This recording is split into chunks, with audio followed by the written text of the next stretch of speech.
They're working in math, they're working in science, they're working in foreign languages. They are preparing themselves.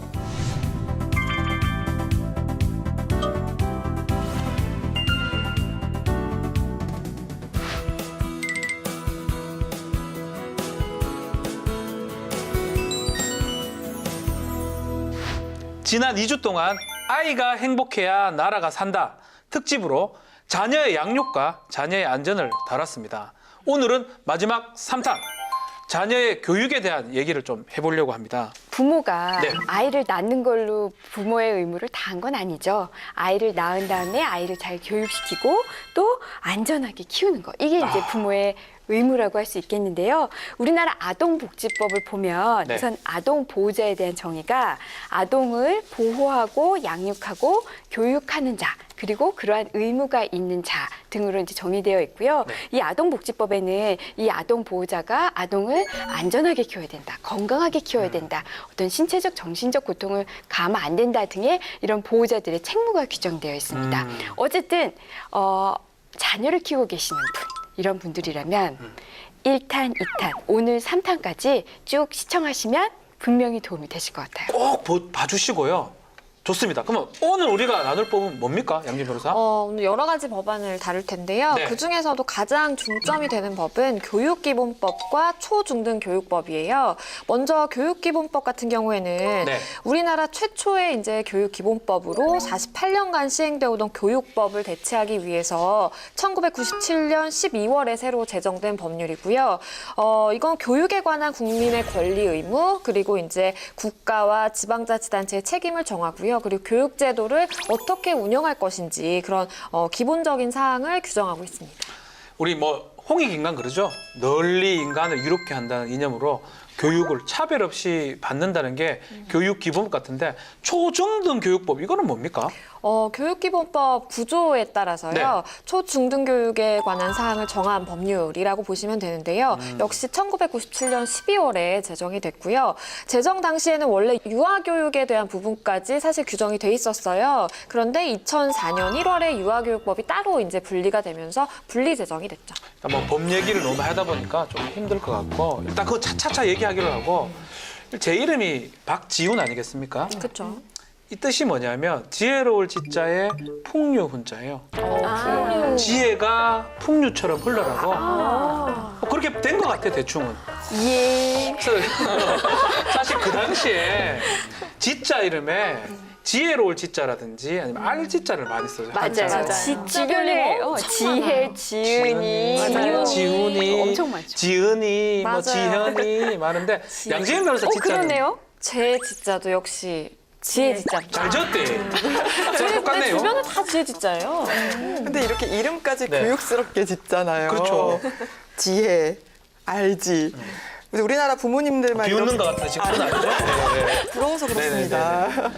우리나라 부모님들만 이러는 것 같은데 다른 나라도 마찬가지라고 하더라고요. 아, 예. 실제로 한 금융사가 전 세계 15개국의 학부모를 대상으로 조사를 한 결과 응답자의 49%가 네. 자신의 노후 대비보다 자녀의 학비가 더 중요하다 이렇게 답을 했다고 해요. 자녀의 미래를 위해 지원을 아끼지 않겠다는 부모의 마음은 전 세계가 동일하다고 할 수 있겠습니다. 그래도 그렇죠. 이 교육열 하면은 우리나라가 최고 거의 아니겠어요? 1, 2를 다투는 거 아니겠습니까? 네. 우리나라 근로자가 일주일에 법정 근로 시간이 40시간이잖아요. 네, 네. 우리나라 학생들이 한 주에 몇 시간 공부하는지 아세요? 엄청 많아요. 60시간 공부하세요. 60시간. OECD가 지난 4월에 발표한 자료에 네. 의하면 우리나라 학생이 일주에 60시간을 공부한다고 하는데요. 이게 OECD 국가 중에 넘버원. 와. 저희 때보다 많이 줄었네요. 넘버원이라고 하고 네네. 또 이 학교 수업, 정규 수업 외에 방과후 수업이나 사교육을 시작하는 나이도 네.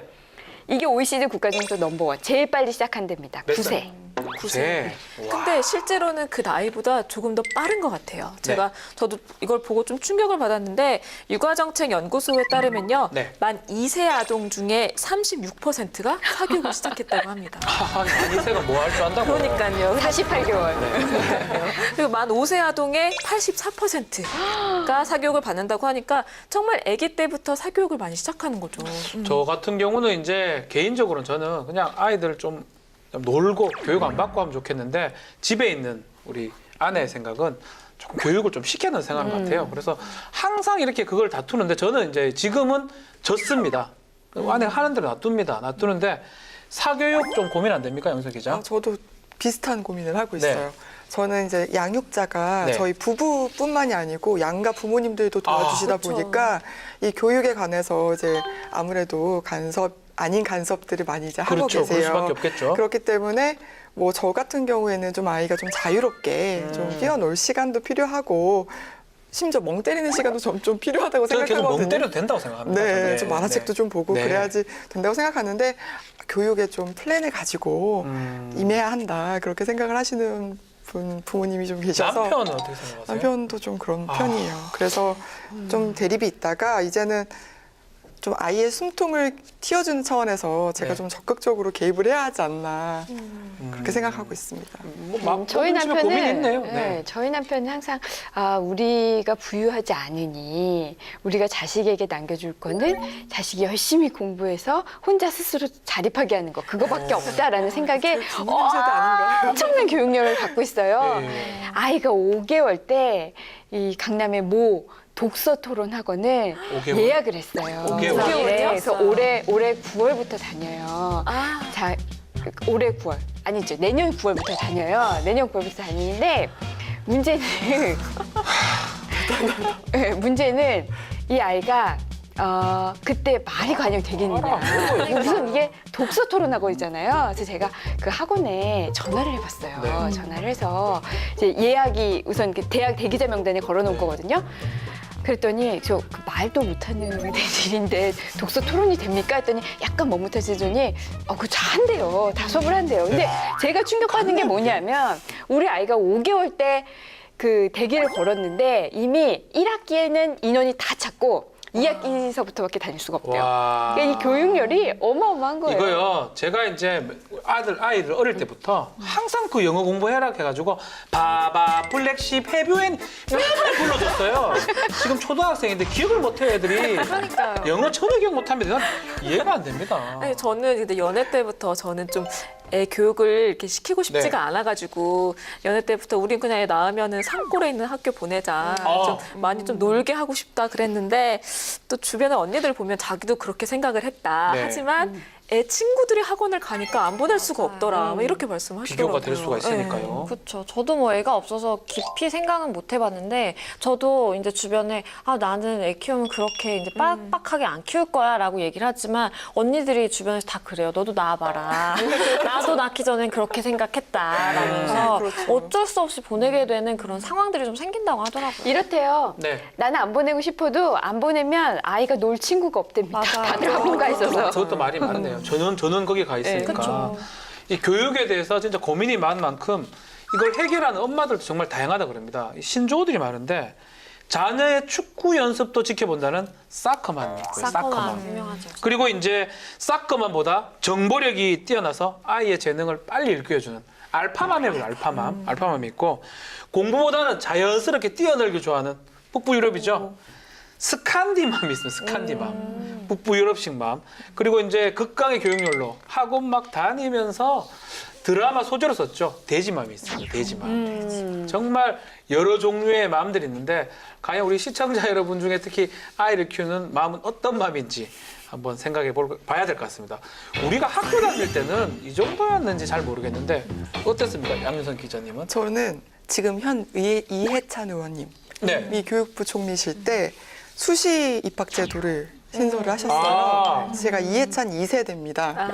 그래서 수시 입학이 뭐 전형에서는 내신 성적과 함께 뭐 특별 활동이 중요하다 이렇게 네. 해서 수학을 잘하는 친구는 수학 경시 대회에 나가고 맞아요. 글을 잘 쓰는 친구는 오. 글짓기 대회를 나가고 뭐 이런 식으로 자기 개발을 굉장히 열심히 했던 기억이 나거든요.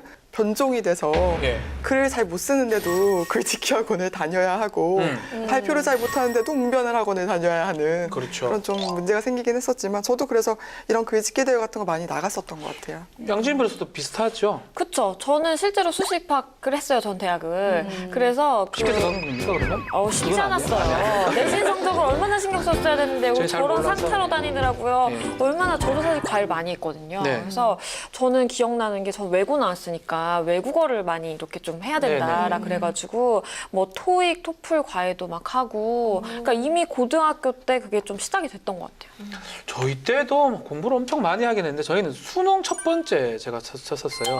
학력고사가 제 바로 위에 있었고 그래서 뭐 하지만 공부를 상당히 많이 했다고 생각이 하긴 하는데 그러다 보니까 이제 이 우리나라 자체가 높은 교육열이 있고 그 교육열에 따라서 정말 사람들이 공부를 많이 시켰고 자식들한테 근데 결국은 이 모든 것이 학력 지상주의로 흘러가서 과도한 사교육 열이 생긴 게 아닌가 또 이런 생각도 들기도 합니다. 네, 맞아요. 그 1988년도까지 네. 과외 금지법이 있었죠. 맞아요. 근데 물론 그 전에도 이제 음성적으로 행해지긴 했지만 네. 그게 해제가 되면서 강남구 대치동을 중심으로 사교육이 완전 열풍을 불었고 그 대입 실적이 좋은 강남 8학군이라 그러잖아요. 그렇죠. 그 주변 이제 고교에서 좀 성적이 좋은 성적이 우수한 자녀를 둔 엄마들이 아름아름으로 좀 우수한 강사를 섭외해서 직접 과외 자리를 만들고 이렇게 했죠. 그러니까 사교육 얘기가 많이 나오고 있는데 정말 사교육이 정확하게 뭔지를 좀 알아야 될 것 같습니다. 네, 사교육 뭐 아시는 분들은 아시겠지만 네. 공교육에 대비되는 개념이죠. 네. 그러니까 이제 개인이 자기 의사 결정에 의해서 자유롭게 교육을 받는 분야 이 사교육이라고 하는데 전 굉장히 흥미로운 게 이 사교육이라는 요 말 자체가 네.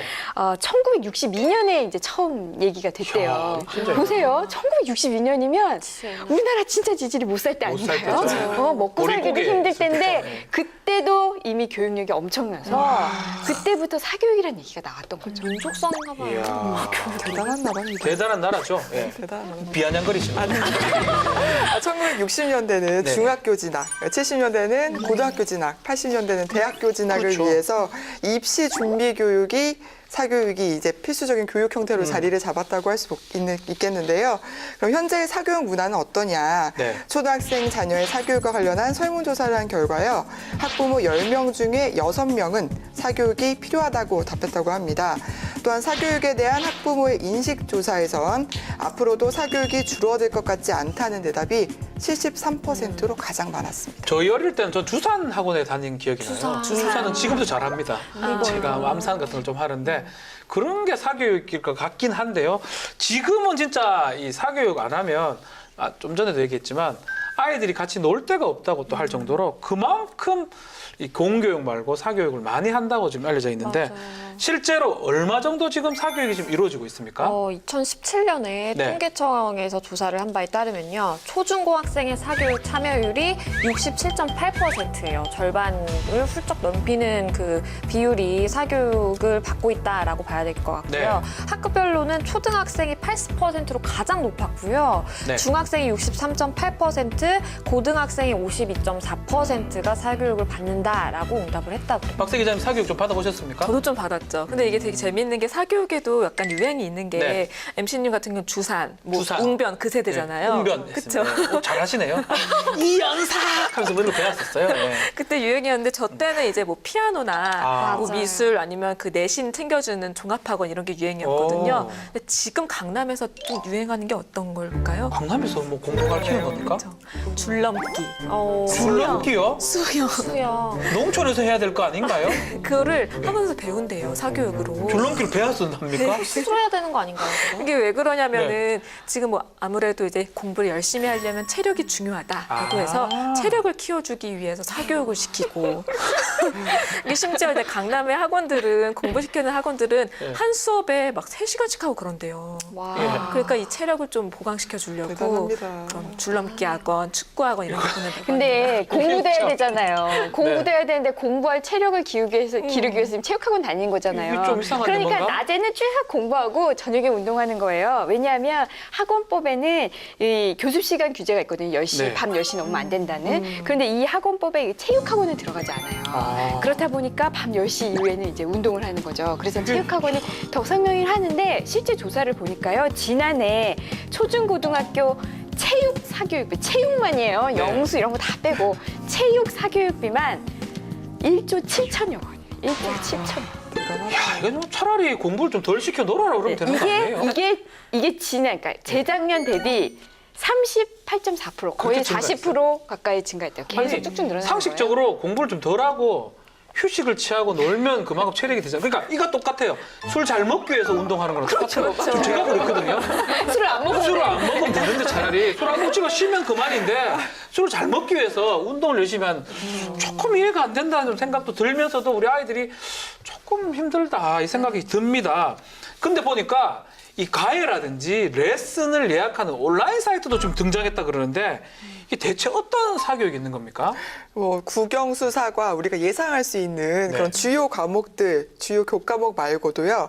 미술, 음악 이런 예체능은 말할 것도 없고 네. 요즘엔 이색과외로 창의력, 걸그룹, 게임 과외 맞아요. 제 사촌 조카가 그 걸그룹 댄스 학원을 다닌대요. 그러니까요. 6살이거든요. 그 배운다고 느나요? 네. 그걸 배운다고 느나요 그게? 꿈이 걸그룹이라. 꿈이 걸그룹이라. 그걸 그 학원을 보내는 제 사촌 동생이나 하지만 오디션에 그렇다네요. 대비한 네. 대단하네요. 네. 또 교육부가 2018년부터 코딩을 이제 초중 고등학교 정규 과목으로 지정을 한다고 발표를 했거든요.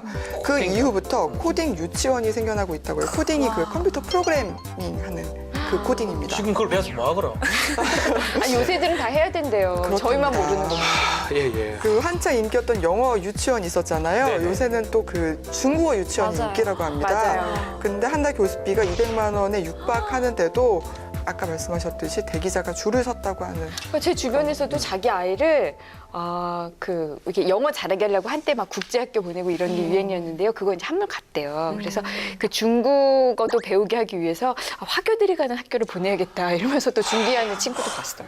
지금 교습비가 한 달에 지금 200만 원이다. 200만 원이면 일반 직장인 월급에 거의 다 해야 되고 같고요. 그렇죠. 또 아이는 아이대로 너무너무 힘들 것 같은데 이게 지금 말이 되나요? 그러니까요. 사실 스트레스가 엄청 날 것 같아요. 제 친구 중에도 어렸을 때부터 과외는 모든 과외를 했던 친구가 있는데 뭐까지 배웠냐면 띰틀 과외까지 했대요. 체육 시간에 띰틀이요? 띰틀 이거 수행 평가를 하니까 얘 엄마가 그 띰틀 선생님을 딱 붙여가지고 안 돼요. 그건 안 되면 평생 안 되는 거예요.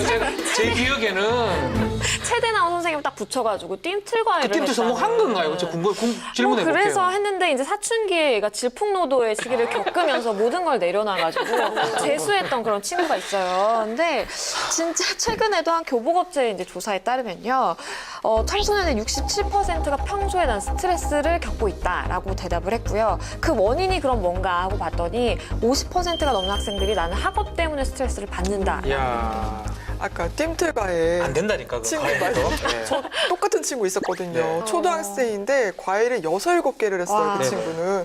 항상 초등학생인데도 불구하고 얼굴에 그 삶의 어떤 그 근심. 근심과 찌든. 그러니까요. 그랬거든요.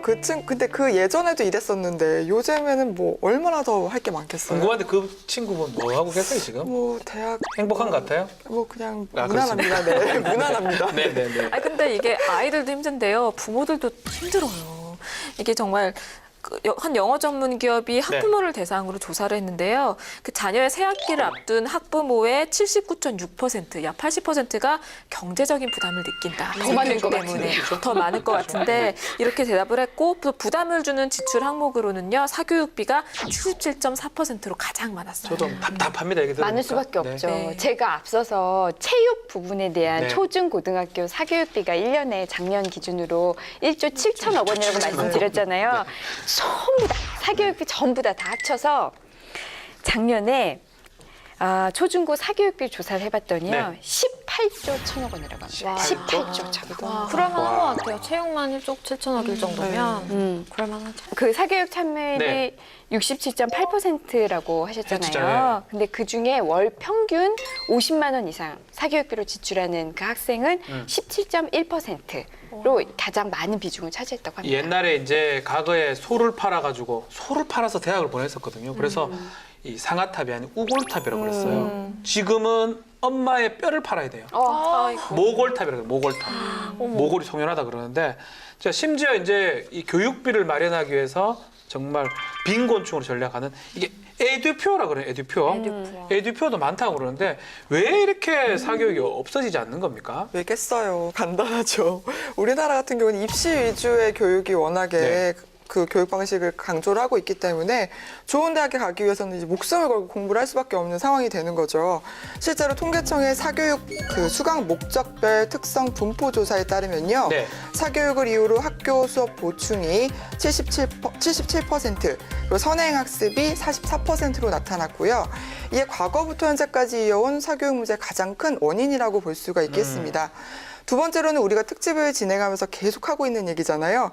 맞벌이 가구가 증가하면서 증가하면서 보육에 대한 부담도 늘어나고 늘어나고. 있고 그에 비례해서 사교육도 늘어나고 있다 이런 얘기입니다. 일반 교과나 이제 논술 부문에서 보육을 위해 사교육을 시킨다는 그런 외벌이 가구는 3%에 그쳤는데요. 맞벌이 가구는 10.8%나 됐다고 하더라고요. 예체능과 친미 부분에 있어서는 더 격차가 벌어지는 것으로 나타났습니다. 예전에 저희 때만 해도 이렇게 저는 사교육을 거의 받아본 적이 없는 거거든요. 학원에 뭐 그냥 종합학원에 한 번씩 졸라서 끊어보고 한 달을 끊으면 10일 정도 하다가 못 들어요. 그래서 항상 동사까지 말고 그 뒤를 잘 모르고요. 수학은 집합 정도를 많이 하고 그때도 앞부분만 까맣겠네요. 까맣게 하다가 항상 시내에 갔다 놀다 들어오고 이런 기억이 나는데 그거 말고 사교육을 받아본 기억이 별로 없는데 지금 우리나라가 더 사교육이 발달한 것 같은데 이쯤 되면 우리나라 말고 외국을 한번 들여다봐야 될 것 같습니다. 외국은 어떻습니까? 중국 같은 경우도 역시 가오카오라는 대학 입시 제도가 있대요. 그래서 왠지 이걸 가혹해요. 가혹할 것 같아요. 그래서 이걸 준비하느라고 또 교육열이 어마어마한데 중국의 스케일이 또 크잖아요. 그죠. 2달에 3천만 원이 고액과외가 있대요. 이게 뭐 정말 집 팔아야 될 것 같아요. 장난이 아니네요. 그렇죠. 네. 아니 이게 아시아 쪽은 조금 그런 것 같아요. 네네. 싱가포르도 비슷한데요. 이게 그래서 뭐 취약계층 학생들한테는 무료 보충 교육을 한다든가 해가지고 좀 사교육을 없애기 위해서 노력을 하고 있긴 하지만 여전히 학생 10명 중에 7명은 사교육을 하고 있다고 합니다. 이야. 아무래도 이 문제는 좀 교육 선진국이라고 할 수 있는 북유럽 쪽을 한번 들여다봐야 네. 될 것 같은데요. 북유럽 국가들은 대부분 이런 선행학습, 뭐 사교육 이런 거 없답니다. 그래도 그렇게 그 이유를 보니까 대학 진학률이 고등학교 대학 진학률이 우리나라보다 훨씬 낮게 낮아요. 40%밖에 안 돼요. 거의 안 가네요. 갈 사람만 가는 거죠. 정말 가서 진짜 공부할 사람만 가고 기술 전공하고 싶은 사람은 그냥 그쪽으로 빠지는 거고. 맞아요. 특히 스웨덴 같은 경우에는요. 유치원부터 대학까지 공교육만으로도 이루어져 있잖아요. 핀란드와 영국, 독일은 취학 전에 문자 교육을 아예 금지하게끔 되어 있답니다. 저 이거 되게 충격적이더라고요. 우리나라는 한글을 빨리 떼야지 책을 또 빨리 한글 영어를 하고 가요. 영어를 다 해요. 영어를 떼지 않고 학교를 가면은 이거 굉장히 문제 있는 아이로 오히려 공부를 못하고 생각했잖아요. 큰일 나는 정도로 지금 정말 알려져 우리나라랑 있어요. 다른 상황이죠. 아무래도 이 사회적 분위기가 좀 다르다 보니까 아시아권, 우리나라하고 유럽, 특히 북유럽하고 많이 차이가 나는 것 같은데 그렇지만 우리나라에도 이런 사교육 문제 해결하기 위해서 정부나 국가에서 많이 노력을 하고 있죠. 그렇죠. 현재 사교육을 이제 줄이고 맞벌이 가정을 좀 지원하자라는 취지로 전국 대부분 학교에서 이 방과후 학교가 운영이 되고 있어요. 방과후 학교를 듣고 오면 아무래도 아이들이 집에 늦게 오다 보니까 맞벌이 부부들에게 굉장히 도움이 되잖아요. 그렇죠. 근데 이제 개별법의 방과후 학교에 그냥 정의나 아니면 설치 근거 수준만이 이제 명시가 돼 있는 수준이기 때문에 사실 문제가 많죠. 제대로 시행되지 않는 경우도 많고 그래서 방과후 학교를 좀 더 활성화하고 이런 돌봄 기능을 더 높이자라는 취지로 법률안이 이제 나왔습니다. 작년 12월 8일에 박홍근 의원이 대표 발의했어요. 저희도 보니까 저희 아이들이 이제 뭐 방과후 학교라고 뭐 미술도 하고 농구도 하고 뭐 하는 걸 본 것 같은데 정확하게 이 방과후 학교가 뭡니까? 이 방과후 학교라는 거는 이제 학교에서 이루어지는 정규 교육 과정 이외의 교육 활동 및 보육 활동을 일컬는데요. 네. 이게 학년별로 좀 목표가 달라요. 그러니까 초등학교 저학년은 약간 방과후 보육의 개념이 조금 더 그렇죠. 강하고요. 또 고학년은 특기 적성을 키워주는 그런 교육이고, 중학교는 수준별 교과 보충 그리고 심화학습 이런 걸 목표로 하고, 마지막으로 고등학교는 스트레스 관리랑 진로 지도 네, 그런 거를 목표로 하고 있습니다. 그래서 전국의 초중고 약 1만 2천여 학교에서 운영하고 있어요. 이야. 우리나라에서는 네. 이 1995년 5월 30일 날 교육개혁안이 나왔는데요. 그때 그 교육개혁안 내용이 뭐였냐면 2003년까지 특기 적성 교육을 운영하자라는 게 나왔었고요. 그러다가 이제 그 이후인 2004년 2월에는 사교육비를 경감시켜보자라는 그런 대책이 나와서 수준별 보충학습과 특기 적성 교육, 방과후 보육 프로그램이 운영됐고요. 네. 이후에 2005년 3월에 요 앞서 이렇게 시행되었던 이러한 정책들이 방과후 학교라는 이름으로 통합이 됐고요. 이게 2006년부터 전면 실시되고 있는 겁니다. 저도 초등학교 다닐 때 한 번 정도 했던 것 같거든요. 나이 차 많이 나나요, 우리가? 난 기억이 전혀 안 나요. 전혀 기억이 안 나요. 외모상으로는 굉장히 비슷해요. 네네. 아, 그랬는데 했구나. 요새 예. 초등학교 지나가다 보니까 방과후 활동하는 걸로 보이던데 뭐 농구 수업 같은 거 뭐 이런 것들 하는 친구들 보이더라고요. 양지인 변호사도 또 저도 방과후 활동했던 거 기억나요. 차이가 많이 나군요, 저희가. 아니, 저는 초등학교 때는 바이올린 했었고요. 오. 그리고 중학교 때는 일본어 했었어요. 우와, 그렇게 그런 걸 가르쳐줘요? 딴 애들 막 집에 가는 애도 있고 뭐 남아서 아. 하는 애도 있고 뭐 이렇게 다양했던 것 같아요. 저희는요, 영교시가 있어요. 자율학습. 슬프네요. 맞아요. 저도 도시락 중학교 때 2개 있었어요. 싸가야 저희도 되고요. 있었어요. 저도 있었어요. 정규 수업이 끝나면 보충 수업을 또 저녁 그쵸. 9시까지 했었거든요. 야간 자율학습. 지금은 뭐 우리 때 비하면 뭐 농담입니다. 예. 실제로 방과후 활동하는데 긍정적 기능이 많죠. 네, 저도 학교에서 남아서 뭐 영어 회화라든지 저도 뭐 일본어나 이런 걸 했었던 기억이 나는데, 이 방과후 학교를 하면 아무래도 좀 학원비가 부담스러운 저소득층 그렇죠. 훨씬 나을 것 학생들한테 같습니다. 훨씬 나았고요. 그리고 맞벌이 가정의 경우, 이제 안심. 아이를 오후에 봐줄 수 없는 경우에 좀 학교에서 봐주니까 또 그런 좋은 점도 있죠. 네. 서울시 교육청이 발간한 2017 초등 돌봄교실 운영 길라잡이라는 책이 있는데요. 이걸 보면 이 방과후 학교의 그 긍정적인 면들이 소개되고 있어요.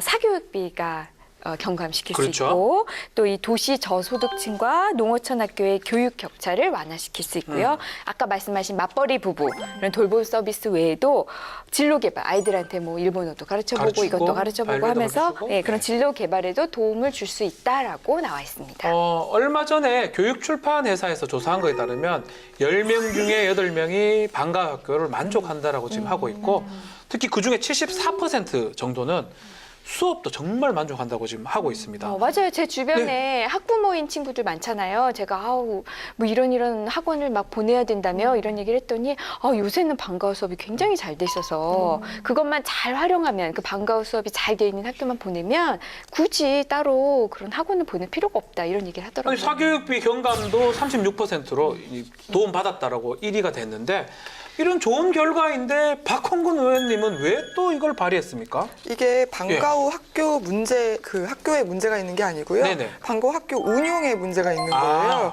그래서 사교육비 절감을 위해서 도입이 됐고 또 학교 사업이 잘 되고 있었는데 관련법 제정이 안 돼서 아무래도 예산 문제가 좀 발생을 했던 것 같고요. 예. 실제로 이 예산 부족으로 수업의 질이 좀 떨어지는 게 아니냐, 이런 학부모의 이 현장의 목소리가 좀 많이 있어서 이런 법이 도입이 된 것 같습니다. 예산? 네. 실제로 이 예산 문제를 좀 살펴보면요. 방과후 학교 예산은 교육부가 각 시도에 지원을 하는 보통 교부금으로 꾸리게 되는데, 네. 교육청이 이제 뭐 각 그 자치구마다 뭐 지역 특성이 있고 상황이 있잖아요. 이거에 따라서 이제 차등을 둬서 다시 이제 예산을 책정을 하게 되는데, 그 과정에서 다른 사업들이 중요한 것이 많다라 그러면 방과후 수업이 이제 밀리게 되는 거예요. 그래서 실질적으로 편성되는 예산이 너무 적은 경우가 많다 그러더라고요. 네, 그래서 실제로 이제 교육부가 밝힌 2015-16년 시도교육청 방과후 학교 예산 편성 현황에 따르면요. 네.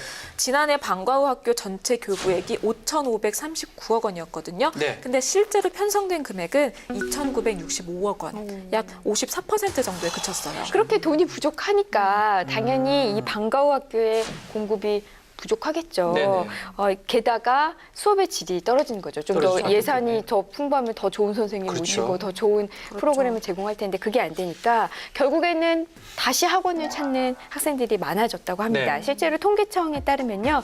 방과 후 학교의 참여율 지난 2014년에는 약 60%였는데 2015년에는 약 57%, 2016년에는 55.8% 이러면서 점점 하락세를 보이고 있대요. 만약 이렇게 악순환이 계속 된다 그러면 결국은 사교육비가 높아질 수밖에 없을 것 같은데 만약 이 법안 자체가 통과된다면 어떻게 될까요? 현재 교육부 고시를 통해서요. 네. 학교에서 어느 정도 이제 의무적으로 하고 있긴 한데 발의안이 통과가 돼서 예산이 좀 더 확대가 되면 아무래도 효율적인 관리가 되지 않을까라는 기대가 있습니다. 네, 저도 이게 수업의 질이 정말 중요한 게 저도 예전에 방과 후 활동을 받아보면은 다 받았군요, 여기 있는 사람들은. 네, 다 이방울 받았어요. 변호사 저 빼고는.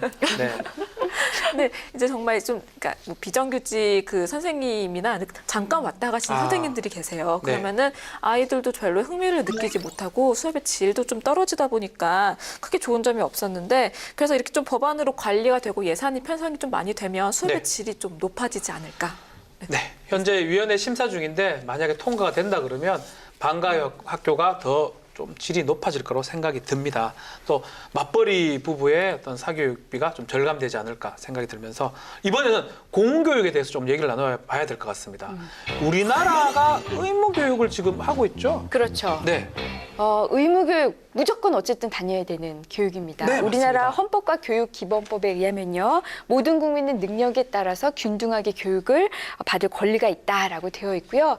의무교육, 우리나라는 현재 중학교까지예요. 그래서 6년의 초등교육과 3년의 중등교육을 의무교육으로 규정하고 있습니다. 네, 초등학교에 대한 의무 교육은 1948년 7월 17일에 제정된 헌법을 통해서 제도적인 기반이 마련됐고요. 중학교 같은 경우에는 1972년에 헌법 개정 그리고 1984년에 이제 교육법 개정을 통해서 1985년도부터 제도적 기틀이 마련됐다라고 볼 수 있어요. 네, 제도적 기틀이 마련이 됐지만 시행되는 데는 좀 시간이 걸렸어요. 85년도에서 86년도에 도서 벽지 지역에서부터 실시가 됐고요. 92년도에서 94년도에 면 지역, 네. 그리고 2002년에서 2004년에 시 지역으로 확대가 돼서 전국적으로 중학교가 의무 교육이 되는 데까지는 무려 20년이라는 시간이 걸렸습니다. 지금은 뭐 거의 고등학교도 거의 다 다니는 것 같은데 그쵸. 의무교육이 된 게 오랫동안 걸렸는데 이 루터죠. 16세기에 루터가 의무교육을 주장했었고 지금은 거의 전 세계적으로 특정 어떤 학교까지는 의무교육이 실시되고 있는데 맞죠? 우리나라는 어떻습니까? 그렇죠. 좀 특히 아시아 좀 네네. 한중일은 조금 다 비슷한데요. 네. 우리나라가 지금 초등 6년, 6년, 중등 3년. 3년 해서 9년이잖아요. 우리와 똑같이 시행하고 있는 국가가 중국하고 일본이 똑같습니다. 예, 예. 근데 다만 이제 무상 교육을 어디까지 해주느냐 그 지원 범위가 조금씩 다른데요. 우리나라의 경우에는 입학금, 수업료, 또 학교 운영 지원비, 뭐 교재 대금 이런 게 다 지원이 되고 있고 네. 중국은 학비와 교과서 그리고 기숙사 생활보조금이 지원이 된다고 해요. 또 반면에 일본의 경우에는 수업료랑 교과서만 지원을 하고 있어서 지원 범위가 조금 일본이 좁죠. 상당히 좀 네. 비교적 낫네요. 유럽도 네. 우리보다는 의무교육 기간이 더 길어요. 프랑스가 10년이고요. 네. 영국이 11년, 독일은 13년인데 독일은 뭐 징글징글하네요. 근데 이 독일은 이 무상 교육의 그 범위까지도 네. 넓습니다. 교육 실습비 외에요. 저는 교통비까지. 교통비까지 지원돼요. 네. 오, 좋네요. 좋다. 우와. 미국은요, 주마다 하기로 다른데 보통 9년에서 13년 정도 한다고 하는데요. 하지만 이제 최근 의무교육 연령이 좀 높아져야 한다 이런 여론이 있어서 좀 상한선을 높이자 이런 여론이 확산이 되고 있는 추세여서 좀 변화를 지켜보면 좋을 것 같습니다. 지금 들어보니까 우리나라가 초등학교 6년, 중등학교 3년이 9년인데 아마도 의무교육의 범위를 조금 높여야 된다라는 아마 법안이 발의될 된 것 같은데요. 그렇죠. 네. 우리나라 중학생 졸업생의 고등학교 진학률이 2000년 이후에 99.5%에 거의 다 가는 거의 다 거잖아요. 가네요, 네. 그래서 좀 더 보편적인 교육 복지를 실현을 하자. 그래서 고등학교 과정에 대한 이제 의무 교육 필요성이 대두되고 있었죠. 네. 그래서 고등학교 역시 의무 교육으로 이제 편입하는 내용으로 작년 6월 21일에 박홍근 의원이 대표 발의했습니다. 박홍근 의원님은 여러 뭐 가지 하셨어요. 방과 학교도 하고 의무교육도 뭐 상당히 이쪽에 그쵸. 관심이 관심도 많고 되게 좋은 것 같은데 문제는 의무교육을 확대하기 위해서는 먼저 또 해결해야 될 게 좀 많다고 지금 얘기를 하고 있습니다. 네, 사실 이게 네. 이번 문재인 대통령의 교육 공약 중에 하나이기도 해요. 고등학교까지 의무 교육으로 하자라는 게 있는데 과연 이제 우리나라에서 의무 교육을 고등학교까지 연장하는 게 필요한 것인가에 대해서는 사회적인 합의가 아직 이루어지지가 않았어요. 그렇게까지 필요가 없다라는 좀 이견도 많은 사항이고, 그리고 또 이게 법안 개정 사항이고 해서 좀 혼란이 좀 있을 수 있는 사안이긴 하거든요. 네네. 그래서 그것 대신에 뭐 무상 교육책을 조금 더 확대하자 이런 대안이 있을 수 있고, 또 둘째는 또 무상 교육을 위한 그럼 재원을 어디서 구할 것이냐. 돈이 좀 중요하죠. 돈이 중요하죠. 네. 또 고등학교까지 의무 교육을 하면 뭐 등록금이나 이런 걸 다 대준다는 말인데 국가에서 그걸 어디서 재원을 구할 것이냐 이런 문제도 있고 좀 복잡하고 혼란스러운 사안이긴 해요. 그래서 쉽게 통과가 될지는 좀 의문이고, 우리나라 같은 경우는 공교육비도 그렇지만 사교육비가 거의 뭐 최고 수준이거든요. 뭐 우리 OECD 국가 중에 거의 탑 수준이고, 인데 그럼에도 불구하고 또 사교육비를 정부 부담으로 또 한다는 것도 이게 좀 사실 쉽게 어떻게 판단할 부분은 아닌 것 같다는 생각도 들고, 다양한 부처에서 사실은 논의가 좀 필요하지 않을까 이렇게 생각이 좀 듭니다. 저도 좀 생각을 해봤는데 네. 현재 우리나라 그 교육 수준을 봤을 때는 우리나라 교육 수준 어마어마하잖아요. 그렇죠. 고등학교 의무 교육이 좋을 것 같고 또 현실적일 것 같다는 생각은 드는데, 기준을 너무 높여놨을 때 발생하는 문제점에 대해서는 좀 간과하는 게 아닌가 하는 생각이 들더라고요. 예를 들면 뭐 병역이라든지 이런 사회 제도의 어떤 기준을 마련하는 근거가 그렇죠. 되기도 하잖아요. 예. 그런 부분에 있어서는 또 너무 사회적 기준 자체를 너무 높여놓는 것은 아닌가 하는 당연히 다 생각이- 고등학교가 가야 된다면 네. 병역도 뭐 다 달라질 수가 있고, 그러니까 조금 고민해서 통과가 돼야 될 것 같긴 하네요. 네. 저는 사실 고등학교 의무 교육이 사교육비, 그러니까 사교육 절감으로 다이렉트 이렇게 연결되는 건지는 잘 개인적으로 잘 모르겠어요. 그렇죠. 근데 뭐 어쨌든 문재인 대통령이 대선 후보 시절에 국민들의 교육비 절감을 교육비 부담을 덜기 위해서 고교 무상 교육을 실현하겠다고 약속을 네. 했잖아요. 보니까 얼마 전에 교육부가 이 국정기획자문위원회 업무보고에서 무상 교육 계획을 제출했다고 해요. 예. 네, 뭐 지켜봐야 되겠죠. 쉽지 않을 것 같습니다.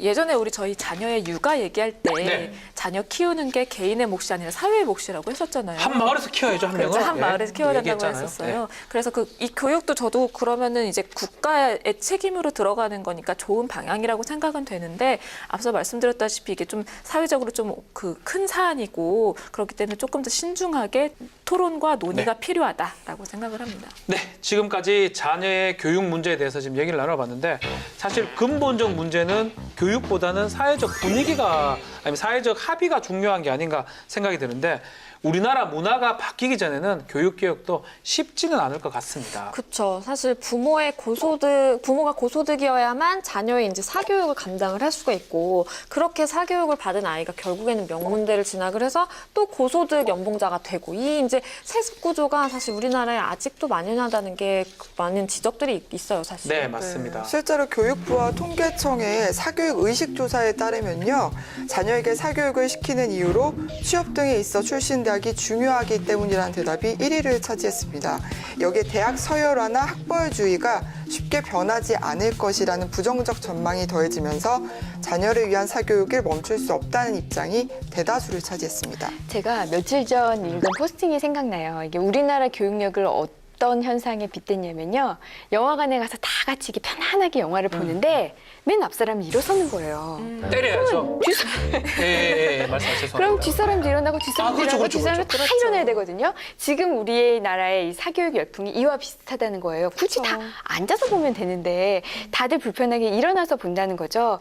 제 주변에도 사교육 시키는 사람 정말 많거든요. 근데 보면 강남에서 시키는 사람, 뭐 경기도에서 시키는 사람, 네. 지방에서 시키는 사람 다 보면 교육 내용은 다 똑같아요. 아이들은 다 다른데 다 똑같은 걸 배우고 있어요. 다 체육하고, 다 영어하고, 다 중국어하고. 이게 과연 정말 얼마나 효율성이 있으면 그 아이들이 커서 정말 그걸 다 살릴 수 지금 있는 건지, 우리가 정말 교육열이 높은 건 아주 좋아요. 네. 미국에서도 본받자고 하잖아요. 다만 그 교육의 내용과 방법이 지금 정말 적정한 것인지, 그거는 우리가 꼭 반성을 해봐야 저희 집 된다고 얘기를 좀 해야 될 것 같아요. 저희 집도 마찬가지예요. 누가 국사를 하면 국사도 하고요. 그러니까요. 누가 뭐를 하면 따라하는 거가 그게 있어요. 약간 유행이 있어요. 미술을 하면 미술, 그 전 동네가 미술을 해요, 이상하게. 아파트 한 단지가 다 그날따라 뭐 무슨 뭐 마술도 해, 마술도. 마술을 왜 하냐고요, 우리가 뭐 마술인이니까 매직을 하고. 신기해요, 그게. 좀 쉽게 얘기해서 내 자녀가 아인슈타인인데 계속 물감이랑 계속 배드민턴 학원 보내고 미술 학원 보내고 웅변 학원 보내고 꼭 그래야 되는 건가요? 우리 자식이 아인슈타인일 가능성은 낮아 보이고 오히려 배드민턴을 시키는 게 맞는 것 같긴 한데 하여튼 그 아이에 맞는 거를 시켜야 되는데 나 그냥 다 한 곳에서 시키면 따라 시키는 그런 것도 있는 것 같습니다. 왜냐하면 다들 좋은 대학을 그렇죠. 보내고 싶어 하니까 그런 건데 아까 실제로 그 유럽의 어떤 나라는 40% 정도밖에 안 된다 그랬잖아요. 대학 네. 진학률이. 근데 우리나라의 경우에는요. 교육부가 발표한 2016 교육 기본 통계에 따르면 우리나라의 대학 진학률이 69.8%였어요. OECD에서 굉장히 최상 수준. 10명 중에 7명은 가는 거죠. 네. 우리 다 대학 나왔었죠? 그렇죠. 대학 나왔죠? 그러니까 원래 보면 이 대학 OECD 회원국 대학 진학률 자체가 20에서 40%라고 그럽니다. 그러니까 대학이라는 거는 학문을 하는 곳이잖아요. 그렇죠. 근데 대학을 너무 많이 가게 되면 실제로 이제 뭐 기능인 엔지니어라든지 이런 어떤 하는 사람들이 줄어들 수밖에 없는 거거든요. 그래서 우리나라 국가 경쟁력이 이렇게 대학을 가장 많이 보내는데도 33위밖에 안 된다 그럽니다. 결국은 대학 가는 거하고 대학 진학률하고 실제로 경쟁력하고는 차이가 난다는 거예요. 그렇죠. 사실 실제로 이제 교육을 정말 교육을 위해서 한다기보다는 이거를 입시나 성공을 하기 위한 수단으로 이렇게 시키다 보니까 결국에는 그런 통계가 나올 수밖에 없는 것 같아요. 실제로 박경미 의원이 발표한 네. 2016년도 입학 지원서 전수조사에 따르면 이게 대학 입학 지원서 전수조사가 아니라 사립 초등학교 10곳 중에 이제 사립 초등학교 입학 지원서예요. 근데 사립초등학교 10곳 중에 네. 7곳은 초등학교 전에 뭐가 있겠어요? 출신 유치원을 기재하도록 한 거예요. 그러다 보니까 이건 뭐. 더 좋은 유치원에 이제 가서 아이의 입학 지원서를 좀 더 좋게 만들기 위한 그런 게 구조가 나타날 수밖에 없는 거죠. 뭐 이러다 보면 유치원 기재해야 되고요. 유아원 기재해야 되고 산후조리원 기재해야 됩니다. 그러겠네요. 태어난 병원 기재해야 되고요. 맞아요. 이게 무슨 의미가 있습니까? 이상하다. 답답하네요. 눈여겨보게 되네요. 눈여겨 듣게 되는데. 유치원 보내야 돼요. 알겠죠? 그렇군요. 좋은 유치원. 네. 유치원부터 이제 시작이 되면 현실은 대입, 취업까지 쭉 이어지는 거잖아요. 교육시민단체 사교육 걱정 없는 세상의 조사 결과에 따르면요. 응답자의 90% 이상이 대입학생부 종합전형은 물론 취업 과정에서 출신 학교에 따라 차별이 존재한다고 답을 했다고 합니다. 또한 입시에서 학생의 출신 학교를 가리는 차별금지 법안에는 96.2%가 찬성을 한 반면에 많은 국민들이 학력과 학벌, 또 차별의 문제점을 인식을 하고 있는 것으로. 네. 네. 뭐 저 역시 지방에 있는 대학교를 졸업을 했습니다. 뭐 지역이라든지 학벌이라든지 이런 게 아예 없어지는 나라는 우리나라 아직 아닌 것 같아요. 그렇기 때문에 존재를 하고 있고 이걸 바꾸기 위해서 발의된 능력 위주의 사회를 만들기 위해서 발의된 법안이 있죠. 네, 현재 우리나라에는요, 네. 학력 차별을 금지하고 이에 따른 피해를 방지하기 위해서 고용정책기본법과 국가인권위원회법에 좀 규정들을 두고 네. 있어요. 그 내용은 합리적인 이유 없이 뭐 학력이나 출신 학교로 차별을 해서는 안 된다 이런 내용인데 이게 좀 더 직접적인 법률이 좀 네. 필요하다라고 해서 작년 9월 2일에 오영훈 의원이 대표 발의했는데요. 그러니까 뭐 고용이나 교육 같은 그런 영역에서 학력이나 출신 학교에 따른 어떤 불합리한 차별을 금지하자, 차별받은 사람의 권리를 보호하자라는 그런 내용이 들어가 있다고 합니다. 글쎄요, 뭐 이 차별이라는 게 사회적 분위기가 많이 바뀌어야 되는데 아직까지도 뭐 지역이나 학력 이런 것들을 아직까지는 생각하고 있는 그런 분위기가 아닌가. 그렇다면 좀 더 강력한 법을 좀 만들어야 될 것 같은데 또 사교육비도 좀 경감시킬 수 있는 그런 법안이 있으면 될 것 같긴 한데 이게 법률을 만든다고 해결될 부분인가요? 저는 이거는 조금 네. 입법으로는 될 사안은 아니다. 사회적 그렇죠. 인식이 더 중요하고 시스템이 더 중요하지. 그리고 좀 채용자의 입장에서 보면은요. 채용자의 입장에서 보면은 이 사람을 뭐 평가할 게 그 몇몇 별로 없잖아요. 없죠. 그 어떤 것도 그리고 그 채용을 하는 그 자유도 있는 건데 이걸 좀 법으로 이렇게 규제하는 거는 약간 좀 입법 만능주의가 아닐까 그런 그러니까 생각도 어쩔 수 없는 들고. 부분이 있잖아요. 예전에 저희는 학교 가면 막 아버지 뭐 하시노? 이렇게 보긴 했어요, 진짜로.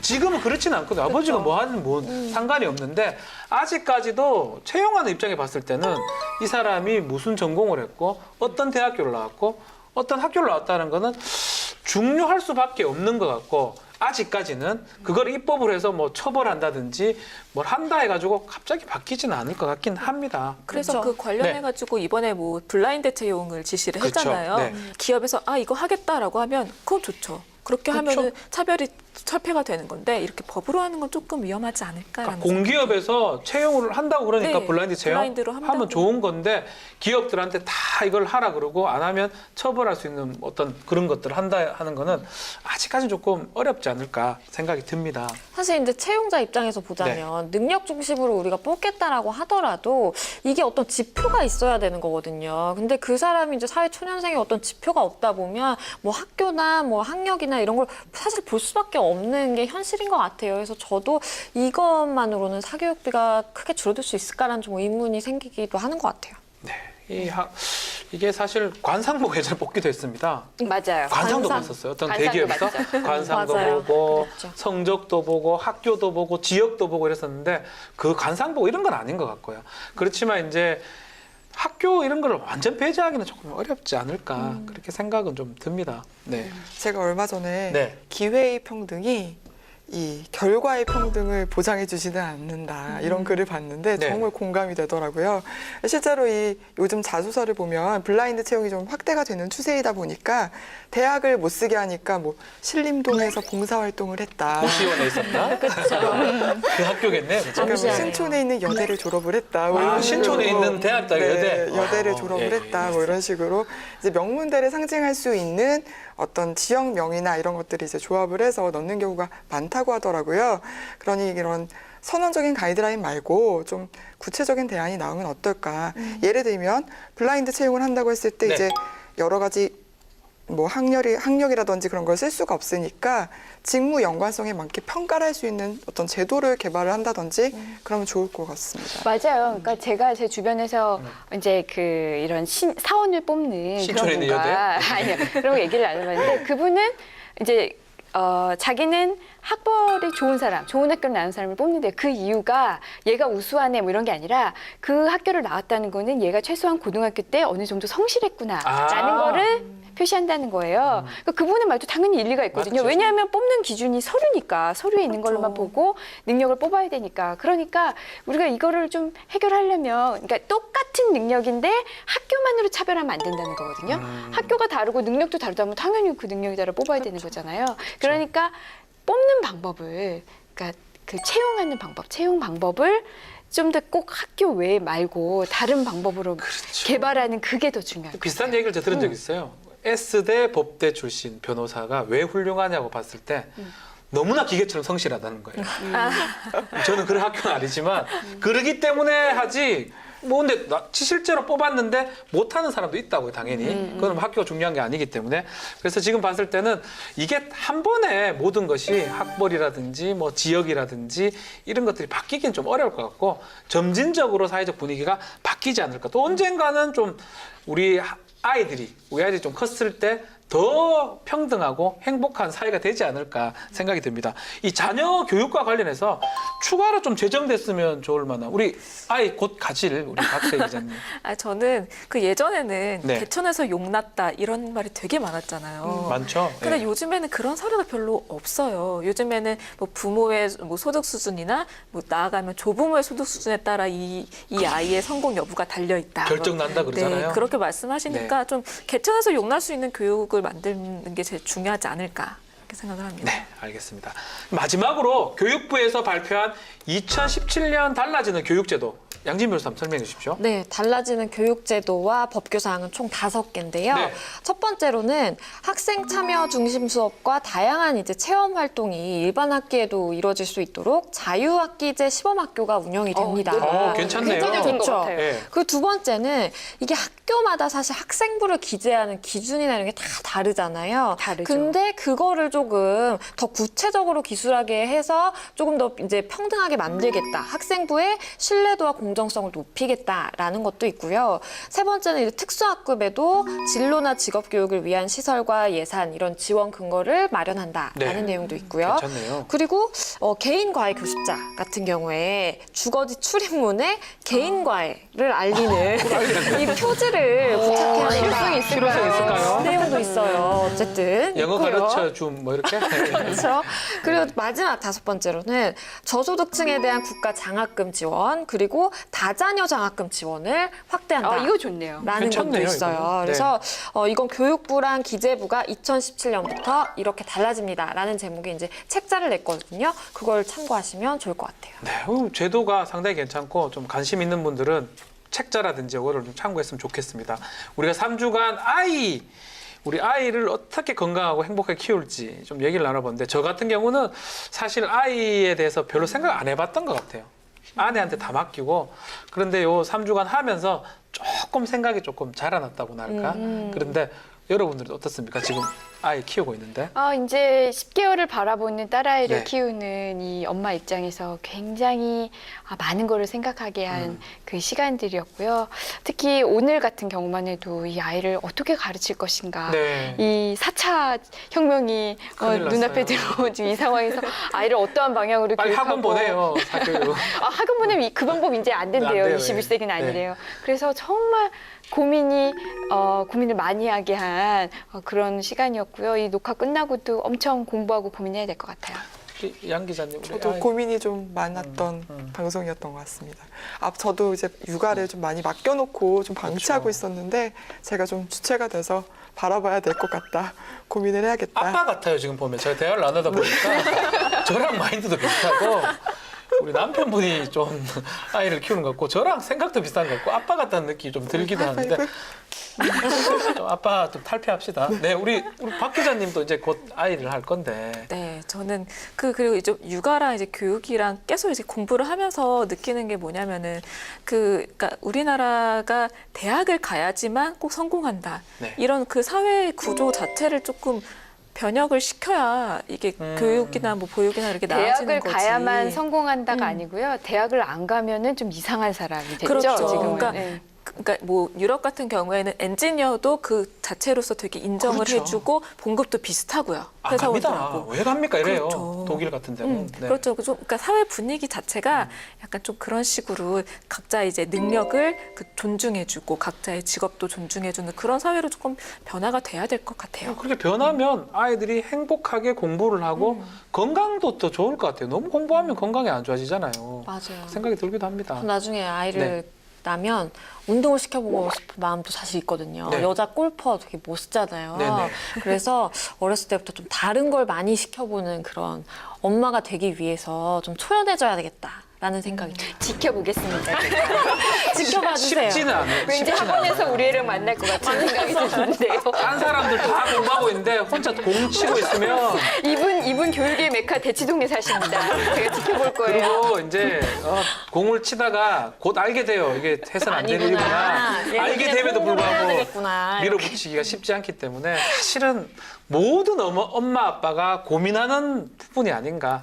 아이가 행복하기를 바라면서도 아이가 또 나중에 어른 됐을 때 행복하려면 더 공부를 열심히 해야 된다고 생각을 하고 교육을 시켜야 된다고 생각하니까 딜레마 같다는 생각도 듭니다. 아이가 행복해야 나라가 산다. 특집은 여기서 이만 마무리하고 다음에도 행복으로 통하는 법 이야기를 가지고 돌아오겠습니다. 감사합니다.